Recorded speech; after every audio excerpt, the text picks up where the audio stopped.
Olá pessoal, bem-vindo novamente ao canal. Eu sou o Tahai, você está no canal Bruta Carne.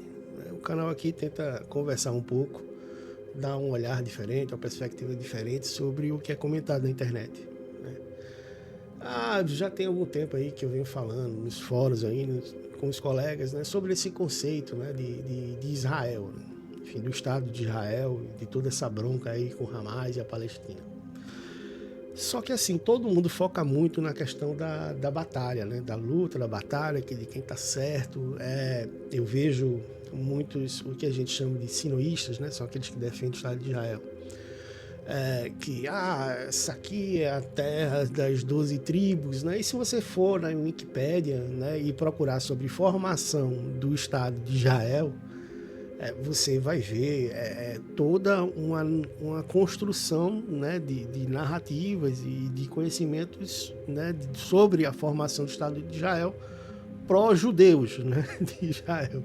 Isso é muito claro, né? Ao mesmo tempo que, se você for olhar e buscar sobre o termo Palestina, né, e procurar investigar sobre a formação, né, do Estado palestino, você vai ver lá que milhares de anos atrás, né, as tribos e não sei o que para lá, né? Assim, a bem verdade, gente, é que assim, os dois povos, tá entendendo, ocuparam aquela área lá, né, durante séculos, quiçá milênios, né? Então, assim, essa coisa de proprietário do Estado, isso é algo que é muito mais complexo do que simplesmente que, não, eu morei aqui primeiro, eu estive aqui primeiro, eu estava aqui no ano, sei lá, 1500 e tralalá, ou 1600, ou 500 anos antes de Cristo, e, portanto, eu mereço isso daqui.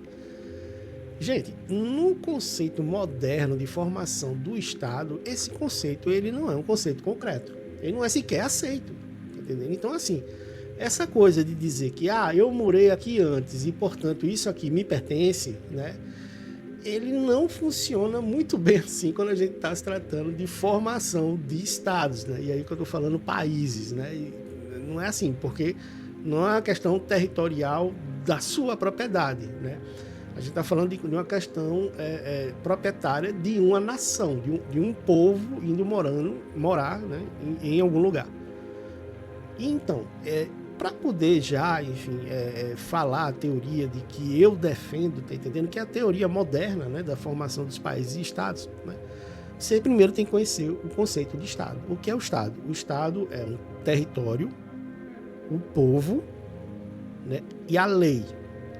Sendo a lei, ela tem que ser soberana sobre o território. Então, quer dizer, não pode vir. Vamos trazer aqui para a realidade do Brasil, por exemplo, eu sou aqui de Pernambuco, né? Então, nenhuma lei que é feita aqui em Pernambuco pode sobrepor a Constituição brasileira, né? Porque a Carta Soberana sobre as leis que são regidas no Brasil, né, é a Constituição Nacional. Então, nenhuma lei pode ser feita. Então, apesar de Pernambuco fazer parte da federação, na verdade, o ente soberano, né, sobre as federações é o Estado brasileiro. Então, assim, novamente, Estado é povo, território, lei, soberania. E aí o que acontece? Se você olhar toda a história dos povos, das tribos de Judá, né, que são os judeus, né, e toda a formação do Estado palestino, né, no qual os palestinos viveram lá, enfim, você vai ver que na vasta maioria do tempo, nem os palestinos, nem os israelenses foram soberanos. Isso é muito claro, isso é muito transparente na história, né? Por exemplo, a gente, como uma nação cristã, né, que é o Brasil, a gente conhece muito a história de Jesus.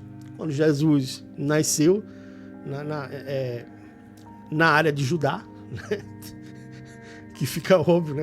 Quem não sabe, um spoiler, Jesus era judeu, né? Jesus nasceu judeu, depois é que a igreja separou no primeiro concílio de Nicéia, eu acho, não quero aqui falar besteira, né? Mas assim, existiam judeus, né? E não sei, provavelmente existiam outras tribos, né, que não eram judeus também residindo naquela área.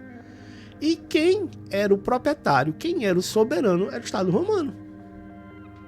Era Roma. A lei que era aplicada era a lei romana, né? E sempre judeus, né, nasceram, morreram e moraram por lá, tá entendendo?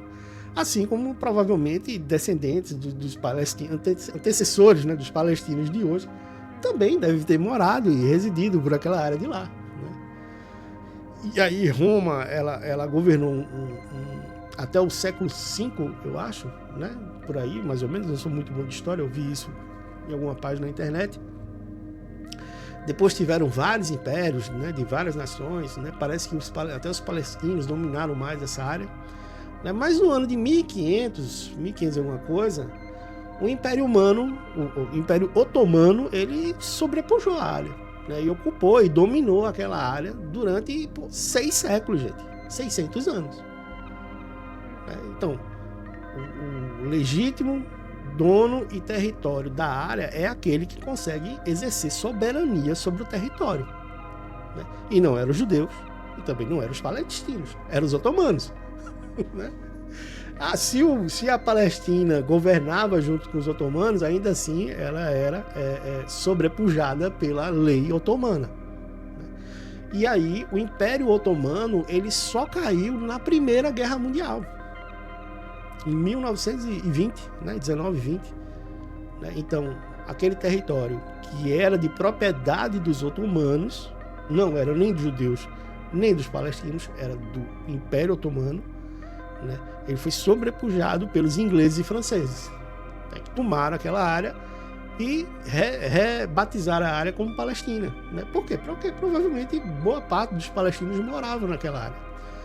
Mas, mesmo nesse momento, isso que eu quero dizer que é importante, né? Os palestinos, eles não governavam, eles não eram próprios, eles podiam até exercer cargos políticos, né, administrativos, eu não sei, eu desconheço a história de Israel, né?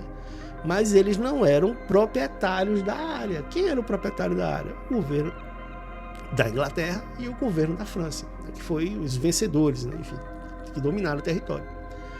E aí acontece o seguinte: quando você é o dono, o soberano sobre o território, você entrega o território para quem você quiser, né? Assim, é uma coisa que é óbvia, né?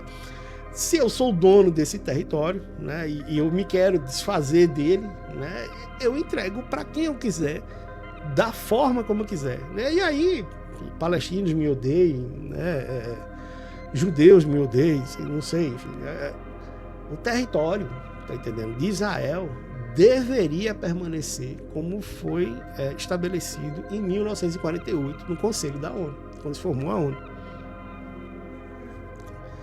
Eu sou, assim, um pouco irredutível nesse aspecto. Eu sei que hoje, sim, 70 anos depois, eu acho, né, ele está falando, é praticamente impossível esse conceito se estabelecer, né? Por quê? Palestinos e israelenses, né, os judeus, entraram em 3 guerras, em diversos conflitos, né, fora essas guerras, né, atentados terroristas, tudinho. E aí, realmente, os judeus, para poder, como os judeus, em geral não, né, todas as vezes eles foram defensores, né, então eles precisavam se proteger. E quando a gente precisa se proteger do inimigo, a gente precisa manter esse inimigo afastado. Então, Israel, paulatinamente, eu acredito como uma técnica de retaliação, e aí é um achismo meu, tá? Uma técnica de retaliação sobre o Estado palestino. Ele foi ocupando áreas, né? E alguns até compraram terras de palestinos, né? Os judeus compraram terras de palestinos. Outras vezes tiveram políticas, né? E essas políticas existem até hoje, de assentamentos judeus em território palestino, né? Ilegalmente, né? Invasão de território, né? Mas eu encaro, isso é uma coisa que eu acho, isso não é oficial, eu desconheço, tá entendendo? Eu acredito que é um sistema que Israel teve de retaliar para depois tentar negociar, né? Mas assim, é tanto território tomado também dos palestinos, né, que não dá mais para devolver. Assim, você teria que indenizar, né, uma quantidade enorme de judeus, né, para convencer a tirar ali daquela área que está ocupada já, para poder devolver para os palestinos, né? E também devolvendo para os palestinos hoje, né, não há garantia nenhuma, né, que o palestino não ataque o judeu, né? Então está sempre nesse impasse. Né? E é por isso que eu acredito que a melhor solução que deveria existir e deveria ser voltada a colocar na mesa é negociar a volta do Estado, que eu vou deixar até o mapa aqui, não sei, deve estar em algum lugar, na tela vai aparecer, né, o Estado judeu, o Estado de Israel, né, fundado pela ONU em 1948. Né? Infelizmente isso, sei lá, parece que está fora de cogitação. Israel simplesmente está aproveitando, né, aproveitou a onda de ataque que recebeu, né, e ela avançou sobre os Hamas e avançou sobre outros líderes, né, de outras ramificações políticas, né, sejam elas, sei lá, palestinas ou terroristas, seja lá o que você queira chamar, porque essas organizações nenhuma conseguiu retaliar, né, todo o esforço de guerra de Israel. Bem da verdade é essa, né? E Israel está aproveitando isso, né? Uma vez que ela não é confrontada, né, pelo ataque que é feito, o governo de Israel está aproveitando o momento para poder dizimar qualquer tipo de liderança política que faça algum tipo de retaliação à formação do Estado judeu. O que é lastimável, enfim, é uma pena. Na minha visão ética, tá entendendo? É que os dois estados pudessem ser negociados, né? Voltando um pouco ao tema de fronteiras, né? Vocês têm que entender na cabeça, enfim, de todo mundo, né? Que fronteiras, elas são estabelecidas por dois princípios no mundo inteiro, né? Quais são os princípios em que fronteiras foram estabelecidas? Diplomacia e sangue, né? A diplomacia através de acordos comerciais e diplomáticos, né? Por quê? Porque atacar e defender com um exército uma fronteira é algo que custa muito caro à nação, né? Além de dinheiro, custa vidas humanas, né? Custa o povo, né? E só pessoas elas conseguem gerar impostos. Né? Gerar, o que eu estou falando não é gerar o imposto, mas gerar o pagamento do imposto, né? Você precisa de uma pessoa. Então, quando você inventa uma guerra, você está matando a sua futura colheita, né? Porque o soldado futuramente vai ser uma pessoa que vai girar a economia e vai pagar impostos. Um soldado morto, ele é uma despesa, né? E um cessamento de um meio de receita também, né? Óbvio, eu estou falando depois que a guerra acaba, né? Então, fronteiras, elas são estabelecidas através de diplomacia e sangue. E sangue, eu não estou falando só de sangue de guerra, mas também da união de famílias, né? Durante a Idade Média, uma das maneiras comuns de cessar, né, uma guerra e exercer a diplomacia sobre um território eram casamentos arranjados, né? Então tinha um príncipe, tinha dois reinos em guerra e já estava todo mundo cansado e não queria, nenhum dos dois queriam ceder território, mas um queria o território um do outro, então se formava um casamento de interesse de um príncipe e uma princesa, e aqui o futuro rei, né, o futuro príncipe, ele herdaria justamente os dois territórios, né, que agora eles estão unidos através de laços sanguíneos, né? Então, territórios, gente, foram construídos na história exatamente assim, né? E qual é a importância da ONU, né? Lógico que a ONU ela não impediu que novos questionamentos de territórios fossem realizados, né? Mas foi um fórum que foi construído para que essas fronteiras, né, estabelecidas, né, pudessem ter um lugar pacífico para ter um fórum de discussão permanente, né, que é o Fórum da ONU. Então, lógico, na Europa se mudou, alguns países se mudaram algumas fronteiras, né, provavelmente no mundo inteiro também. Eu não sou nenhum geógrafo ou coisa desse tipo, não é na minha área de interesse o estudo de formação de países, né? Mas o que aconteceu? Desde a ONU, né, o número de troca de fronteiras, né, de estabelecimento de fronteiras, em termos não de número de vezes, mas na expansão daquilo que deve estar sendo questionado, provavelmente foi muito reduzido, né? Em termos de número de pessoas envolvidas em guerras por defesa de fronteiras, o volume de dinheiro que foi colocado para poder assegurar as fronteiras.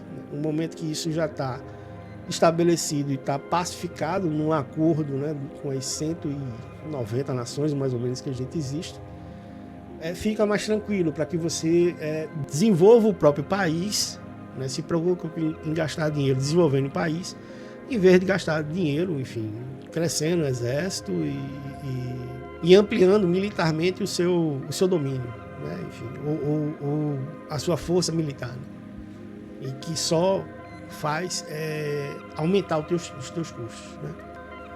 Bem, gente, era mais ou menos isso que eu queria comentar, né? Fica aí o espaço para que você curta, comente, compartilhe, inscreva-se, né? Se você acha que vale a pena, enfim, mande para alguém esse vídeo para que essa pessoa volte. Se possível, mande para alguém que se interesse por esse tema, né? O vídeo. E se ele trouxe alguma coisa de positivo para você, de um conhecimento novo, enfim, curta, comente, compartilha, né? E até o próximo vídeo. Abraço, valeu!